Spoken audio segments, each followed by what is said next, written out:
guys good to go anytime? Wonderful. Well, John, quite a week you had there last week in Columbus. Kind of glad it's over.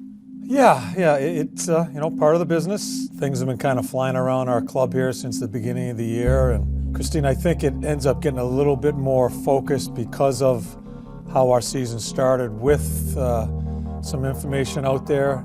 How would you describe your relationship with Luc over the 3 years that he was there? I mean, do you think that you could have done anything any differently to have changed his mind? I don't believe in trying to change someone's mind. My relationship with Luc is just like anybody else's on this team. My job is I'm going to push you. I'm going to hold you accountable. There is a certain standard that we want here and that we all live by.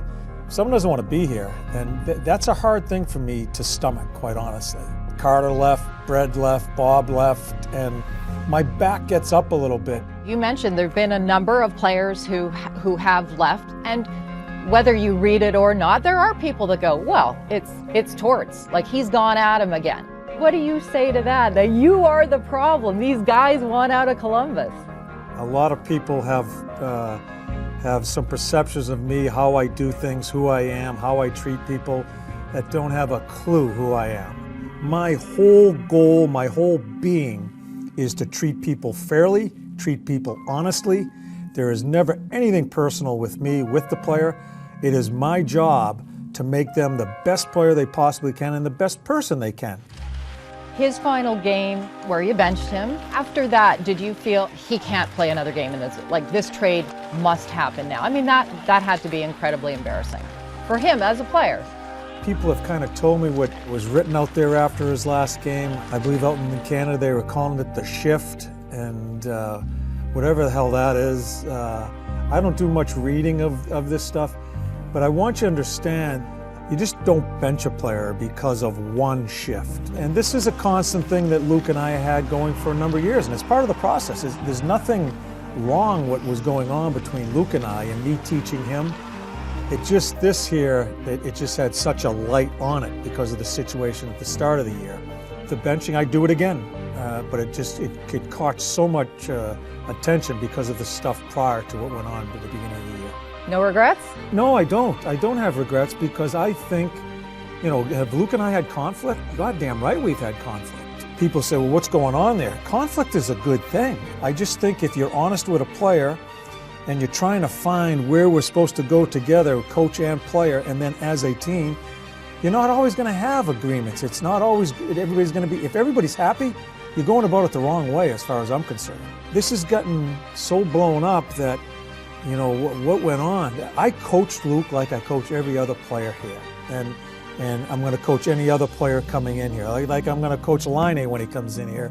The best thing I can do for the player is to be honest with him every day. Well, it's not every day a coach gets to add a player with the caliber of Patrik Laine to his roster. What excites you most about having him join your team? We have problems scoring goals. We have the past few years, and I've had conversations with Patrik, a couple of them yesterday. Very intelligent guy, wants to know who he's playing with, what's the power play setup.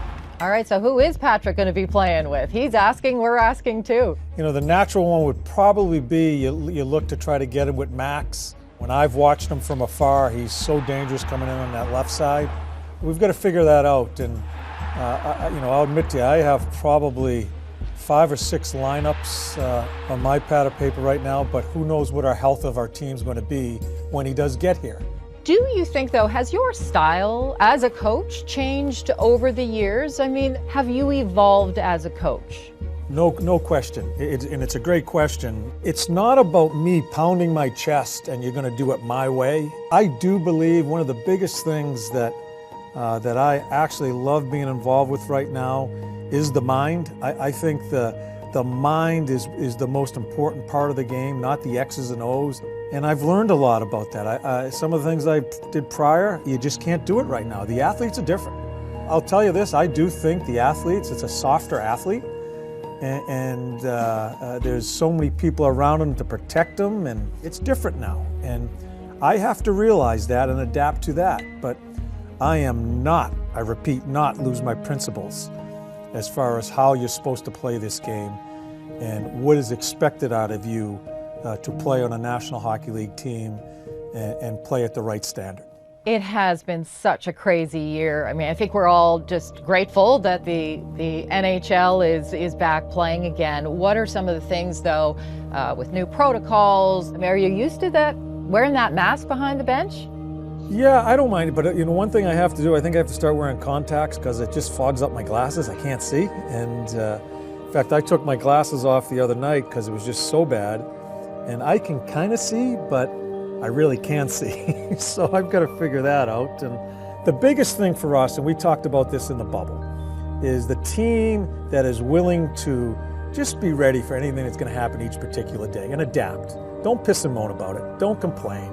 We're playing a game we love. And you look out in the world today, outside our sport, in the real world, see what's going on with some people. Give your head a shake. Just take each day that comes to you. Perform and work as hard as you can each and every day and go home happy.